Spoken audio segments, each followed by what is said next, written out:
Yo, what is going on, everybody? I am Hoops and Hip Hop, and welcome to the second episode of the Pokeblock Podcast. In last week's episode, our very first one, I gave a discussion on Let's Go Pikachu and Eevee, my thoughts on it, and why I personally think it's one of the best Pokemon games ever. But in today's episode, the heat is actually picking up a little bit because we actually got some legitimate Pokemon news for the first time in what seems like a while, and not only did we get some news, we actually got a lot of it for this week as well as next week too. So earlier in the week, the Pokemon Company announced not only a press conference that was held on Tuesday that announced some various just general things coming to the Pokemon franchise in the near future, and then they also announced the big one, a Pokemon Sword and Shield dedicated Nintendo Direct that is going to be coming later next week on Wednesday. So in today's podcast, we're just going to be talking about what was announced in the press conference on Tuesday.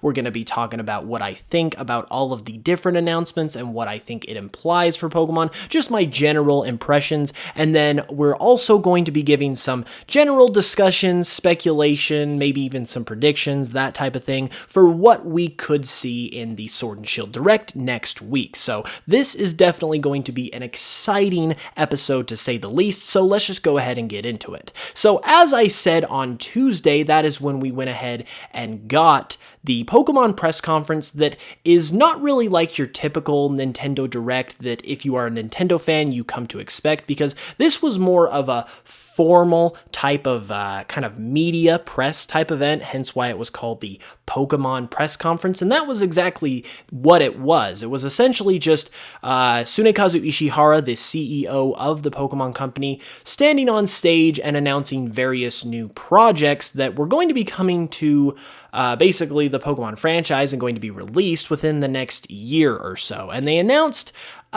some interesting things, to say the least. I think it was a pretty good press conference overall for what it was.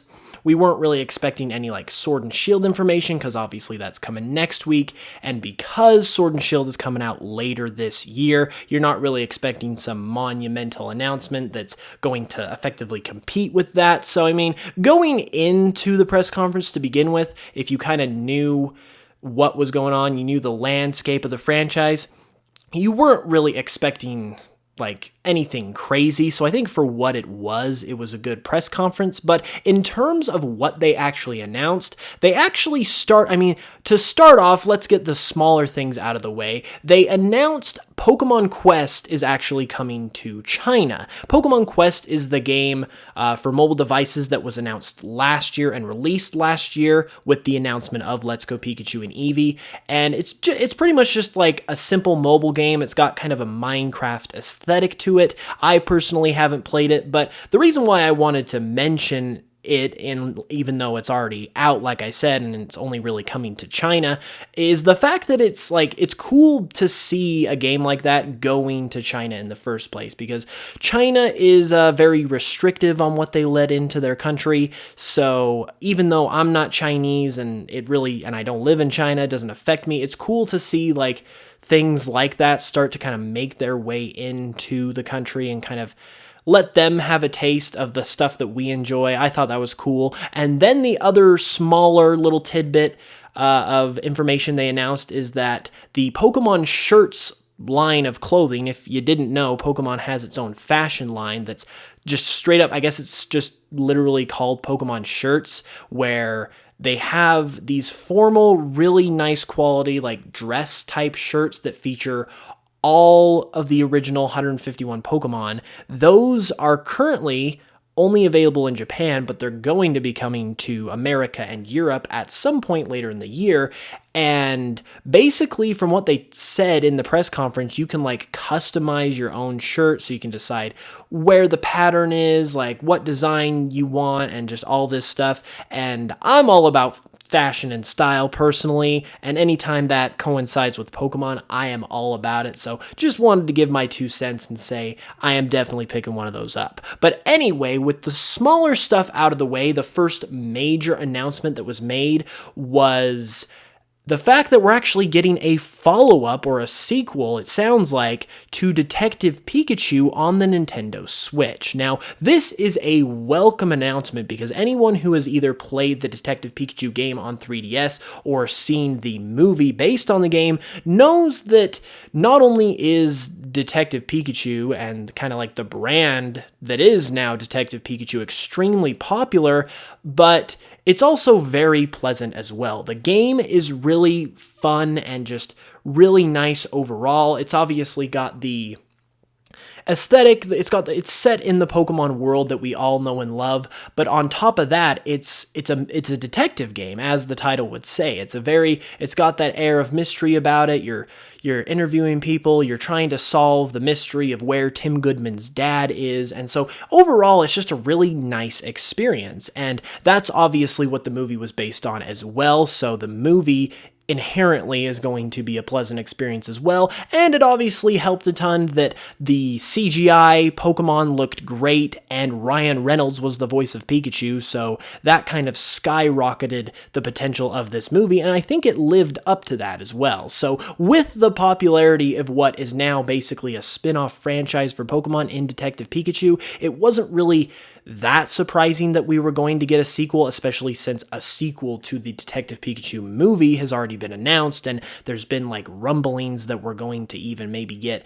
a Pokemon cinematic universe, which would be incredible. Let me say, if we got a follow-up to the Marvel cinematic universe that kind of more or less effectively ended with Endgame, with a Pokemon cinematic universe that starts with Detective Pikachu, I honestly just think there's no better franchise to kind of take the helm and continue with these massive cinematic universes that are basically standard in today's movie industry. But all that aside, though, since we're not really talking about movies here, I am beyond excited to have it come to the Switch. Even though they literally did not show anything from the game, they didn't say anything about it either, aside from the fact that it's coming, and I think they might have said that it's coming in 2020.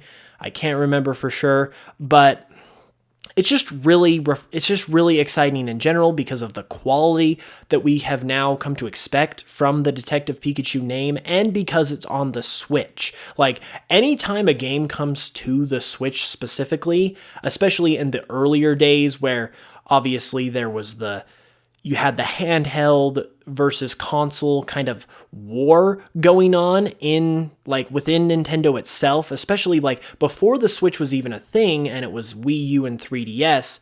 Me, as a person who mostly plays on consoles, always wanted games to go to the Wii U, the home console, as opposed to the handheld console, just because the handheld console just can't do as much as a home console can. So when we are so basically, since we're getting a sequel to a handheld game on a home console now with the Switch, that gets me really excited because not only are you going to have all that charm there and just the generally good gameplay that we know exists thanks to the first game, but we know there's going to be an up in overall visual quality and just technical quality, I guess, now that the franchise is coming to the Switch. So that has me really excited as well, and I personally cannot wait to find out more about it. Following up from that, though, the next major announcement that was made in the press conference was actually not a game, but it was about a new service, I guess you could say, and that would be called Pokemon Home. Now, what Pokemon Home is in a nutshell, it's pretty much Pokemon Bank on steroids. If you know what Pokemon Bank is, it's pretty much a service that allows you to store more Pokemon than the standard like 3DS Pokemon games can provide in their PC boxes, and it is also what allows you to transfer Pokemon from older games up to the newer games as well. And what Pokemon Home is doing is essentially the same thing, but then it's basically bridging the gap between all the platforms that Pokemon is currently on right now. So it's going to connect to the 3DS Pokemon games and effectively every other Pokemon game prior to the 3DS thanks to Pokemon Bank, because that's kind of where it's communicating to. And then you've got mobile devices with Pokemon Go that it's going to be able to connect to, and then you've got Pokemon Let's Go Pikachu and Eevee that it's going to be able to connect to, and then Pokemon Sword and Shield later this year. And essentially, not only are you going to be able to kind of transfer Pokemon, you're going to be able to do trades and stuff like that as well. And because it's an app on your phone, from the way they made it sounds like it's just basically going to be pretty much just like the PC boxes that we have in the actual Pokemon games, just on your phone. And it's going to unify all the Pokemon. I mean, this is what it sounds like. Once again, they did not give a ton of information, so I guess technically none of what I'm saying right now is 100% confirmed, but the way they discussed it, they basically made it sound like it's a unified, essentially PC box service where all of the games that you own on 3DS or the Pokemon Bank or the Switch or Pokemon Go with your mobile device, they're all going to be connected together in this service, and then from there within the app you'll be able to trade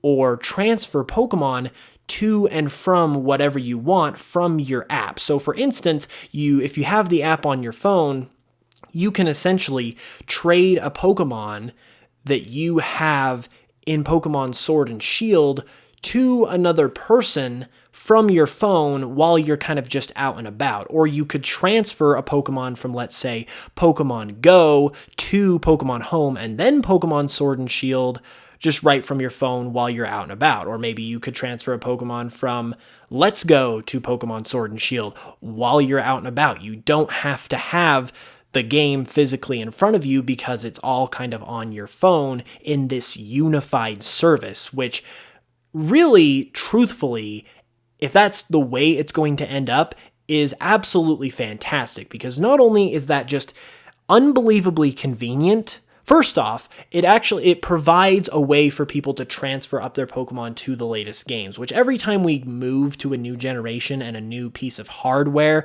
like we're doing with Sword and Shield and the Switch, it's always kind of a minor concern, if you will, from the fan base that are we going to be able to transfer our old Pokemon? Because Pokemon, more so than any other video game franchise, has players connecting with the characters in the game, specifically the Pokemon, to the point where they're literally our companions. You want to keep them on your adventure to every new game and every new generation you play through. So that's always kind of a thing that fans worry about, and even though it's not too surprising that they provided a way with which to accomplish this and be able to transfer your Pokemon, what is truly exceptional on the part of the Pokemon Company is the fact that they made it so convenient and universal to the point where you can go to and from basically any other game from your phone. You don't even have to have your Switch or your video game system with you, from what it sounds like. So they did a phenomenal job on that. And that is also, once again, coming out in early 2020, so it'll be out slightly after the release of Sword and Shield. And then we got to easily the weirdest of all the announcements, and that would be the announcement of a new game called Pokemon Sleep. And in a nutshell, this game is meant to be played while you are sleeping. Yeah. It's basically just about as weird as it sounds. So basically what they talked about in the press conference is that with the release of Pokemon Go, they essentially kind of captured a new, I don't know how to say it, they captured a new wave of people wanting to basically go out and walk around and get some fresh air, basically giving people motivation to be more active with the game, which was kind of always intentional with Pokemon Go, and essentially because they were able to kind of provide that positive impact to people's lives, they wanted to essentially replicate it, but instead of with exercise this time and getting out and being active, they wanted to approach the sleep side of a healthy lifestyle, I guess. So now they're creating a game that basically you play while you sleep, and the gameplay will differ depending on how much you sleep. So it's basically a game that incentivizes you to get good sleep, just like Pokemon Go incentivizes you to get out and walk around more with its like egg hatching mechanics and literally having to go outside to play the game. And while I really respect Pokemon for trying this, I really think it's noble of them to try and do this and kind of just improve the well-being of their players and their fan base, because obviously video games have gotten a bad rap in, not, I wouldn't say recent years, but earlier on, video games got a bad rap for obviously making kids lazy and just not wanting to go outside. So it's cool to see them promote a kind of healthy lifestyle. And I do see the angle they're trying to approach, because in recent times with smart watches becoming just like so easily accessible and mainstream, if you will, those types of things about basically your daily life and your physique and your lifestyle are very easy to kind of analyze, because on smartwatches you have like pedometers built in, you have a way to show how many calories you burn a day depending on your activity. I think there is even like sleep functions that you can like measure sleep and stuff. Like there's so many things that normally like a fitness junkie would only have access to that now everyone has access to with smartwatches. So it's information that's kind of becoming more valuable to the general public, I guess. And I feel like Pokemon is kind of they're trying to invest in kind of that new demographic, which makes sense as well. So like, once again, I give Pokemon credit for trying this and doing this, especially because, once again, this is going to be developed by the same people that are developing Pokemon Go in Niantic, and so it's going to kind of be connected to that, not only in theme, but literally in developer. And since Niantic, after the couple of years of kind of getting Pokemon Go under control and under their belt, I think they'll have the experience they need to really tackle this big project. So all in all, I give them a lot of credit. I give them a lot of pats on the back, if you will, but I just don't. This is a kind of situation where I'll believe it when I see it in terms of how good it's going to do, because I just cannot imagine for the life of me how a game would work that revolves around you being asleep, because when you're asleep, you're literally unconscious. Like you can't play anything, let alone a video game, when you're asleep. And they also brought out this like new accessory that's going to go with the game called the Pokemon Go Plus, which is essentially like this disc-like device. It's like kind of like a hockey puck that literally, according to what they said in the press conference, you lay on your bed while you sleep, and it's supposed to like track your sleep patterns. I don't know how. I don't know if it just measures the movement on the mattress or something, but that's how it's supposed to kind of like affect the gameplay depending on how you sleep, is it tracks it through this device. So I just, like, the whole concept is very strange, and even though it's noble, I just don't know how they're going to accomplish a satisfying like gameplay experience when it's just based all on sleep. Obviously, I think like in comparison to Pokemon Go, it's a bit different, because obviously Pokemon Go, they were incentivizing active and exercise and all that stuff, but that's easier to incorporate into a game because you're being active, you're awake, you're doing stuff in general. So it's easy to incorporate those actions into a game, whereas with sleep, when you're sleeping, you're not doing nothing. You're just literally laying there basically dead, and that's it. Like you can't do anything when you're sleeping, and I don't know how that's going to create the engaging experience that, say, Pokemon Go does with integrating an active lifestyle. So I'm not going to discount it and write it off just yet, because it is Pokemon, and pretty much for the most part in Pokemon's history, we've never had something that was completely awful and terrible. You have your more successful games, you have your less successful games, but we've never really had a Pokemon game that just was completely just awful, at least in my opinion. So I feel like it's gonna at least be okay for what it's worth, and especially because we're working with Niantic once again on this project. I don't think it's going to be terrible, but it's definitely something that I am going to have to wait and see for myself how good it is, and they're going to have to prove to me that this is a concept that will actually work before I believe it, because it's just way too out there for me to get hyped about it just based on the initial reveal. However, moving on from that topic, the last major announcement that we got from the press conference was the announcement of another new mobile game. So a lot of mobile stuff going on in this press conference.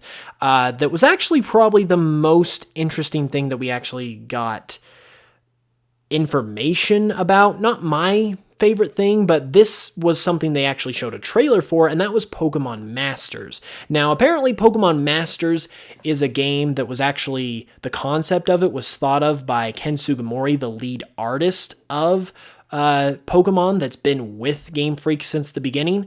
And essentially what it is, or what it looked like to me, is a mobile version of the main series RPGs, because the whole idea behind the game is that it's bringing all of the main trainers, I guess you could say, all the signature important trainers from the main series games into this game, and essentially it's kind of more of an RPG-esque game. So once again, it's like a mobile version of the main series RPGs. So it's got the mobile mechanics, but it is kind of a little more true to the standard Pokemon games as well, where you're I don't know if you're catching Pokemon, didn't show that, but you're battling Pokemon. Obviously, like I said, it's got all the classic characters, so it looks pretty promising. However, I personally am not a huge fan of mobile games, just because I don't like the market of mobile games. I'm not a fan of them in general, so it's kind of disappointing that such a good concept of bringing all these best trainers together in one game is being used on a mobile game, but because it's apparently Ken Sugimori's idea, I'm definitely not going to doubt it, because that man is a legend, and I definitely will give it a try. But yeah, that's pretty much my opinion on it. It looks very promising. It's something that I am definitely going to try out, which is more than I can say for most mobile games. But I am sort of disappointed that it is a mobile game, because I feel like a concept like that could do much better on, say, the Nintendo Switch, even if it was kind of a budget title per se. But I mean, like I said, I'll give it a try. I'll try it out. The one other thing about the game that looked really, or I guess I should say it sounded really cool, is that apparently the game has voice acting.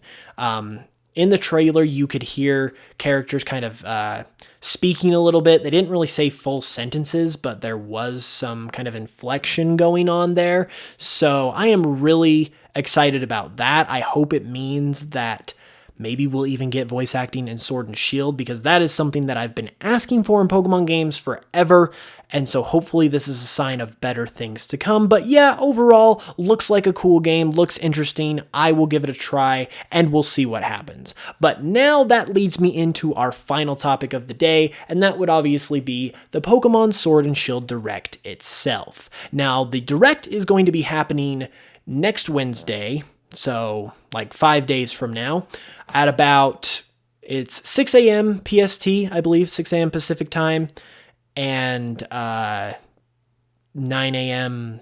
Eastern time, I believe. So it's kind of ironic. It was mentioned on Twitter that Pokemon announced a game about getting good sleep and having good sleep habits on Tuesday, but then literally a week from then, they're making everyone wake up at 6 a.m. to find out more information about their other Pokemon games. So the irony is not lost on the Pokemon Company. But we're going to be getting a Direct next week. It's 15 minutes long, and honestly, I am so excited. 15 minutes in and of itself, Might seem like a short time because in virtually any other scenario, 15 minutes isn't that long of a time.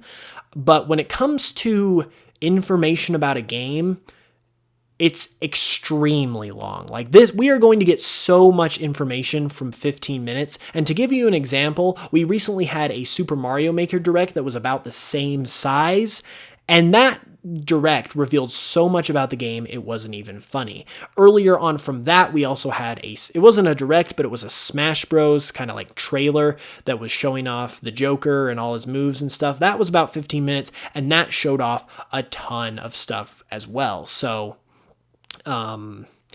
basically, we're going to get a ton of information, and I believe due to the length that it is, kind of tells us what type of information we're going to get. Because if you think about it, in 15 minutes, if they were just talking about story elements and new Pokemon and kind of the stuff that we expect to see from new Pokemon trailers, because that's kind of what everyone wants to see is the new Pokemon and stuff, they could literally spoil the whole game in a 15-minute time span. They could tell us all the Pokemon, they could tell us all of the story details, they could literally tell us all of that and spoil the entire game in a 15-minute time segment. And so, because they're obviously not going to do that, I believe that speaks to kind of the stuff that they are going to talk about in the Direct itself. And I'm not going to go too in depth on this because one, I'm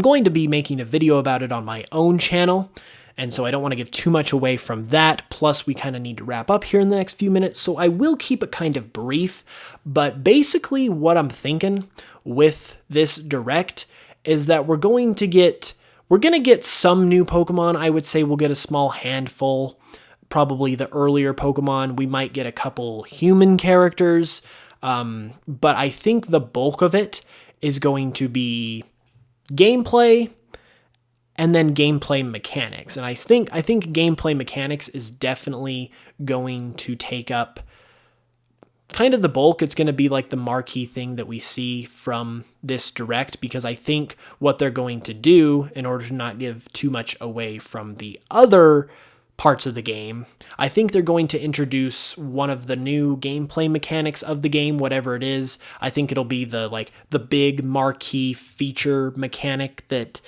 basically Gen 6 had with Mega Evolution, Gen 7 had with Z-Move, and now Gen 8 will have, and we know there's going to be one because in the trailer, not only did we see the huge soccer-like stadiums for the gyms, but we also saw that weird symbol for the gyms as well that was a logo that's also in the logos of the Japanese It's in the logo for the Japanese logos for the game, which usually indicates it's going to be a major feature.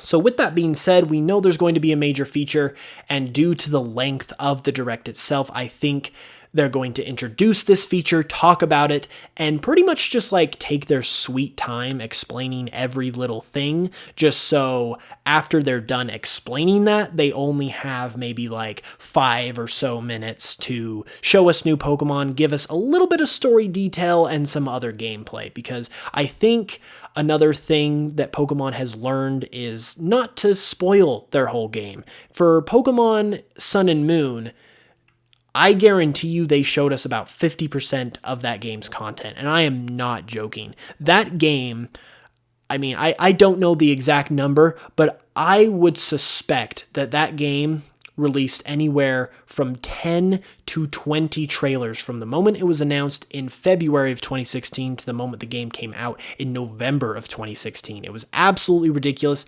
absolutely crazy, and so I think they're toning it down, and I think that's signified by the fact that this is the first information we're getting on the game since February. And so I think it's going to be I think overall the Direct is going to be a nice balance between giving us a lot of information, because there's a lot they can pack into just 15 minutes, but I don't think they're going to reveal too much at the same time. I think they're going to show us a lot of gameplay. I think, like I said, they're going to explain that nice fancy new feature to us. We're going to get some new Pokemon, possibly some other new characters as well. So they're going to make Pokemon fans happy in terms of hyping us up for the game, showing us what we we want to see, but I think, or at least I'm hopeful, that they've learned their lesson in terms of spoiling too much about the game, but we'll just have to wait and see. And if you are listening once again, be sure to check out my channel next week for a full predictions video where I go in depth on exactly what I think is going to be in the Direct. But anyways, with all that being said, it's about time we wrap up here, so I want to thank you for listening to this second episode of the Pokeblock Podcast. If you are still with me, definitely appreciate it. If you are listening on YouTube, definitely leave a comment in the comments below letting me know what you think about all this stuff in your opinion. If you're listening on Spotify or iTunes, you can check me out on Twitter or Instagram at HoopsVGM. You can check me out on Facebook. You can let me know all of your thoughts and opinions there. And of course, you can obviously follow me and subscribe to my YouTube channel as well.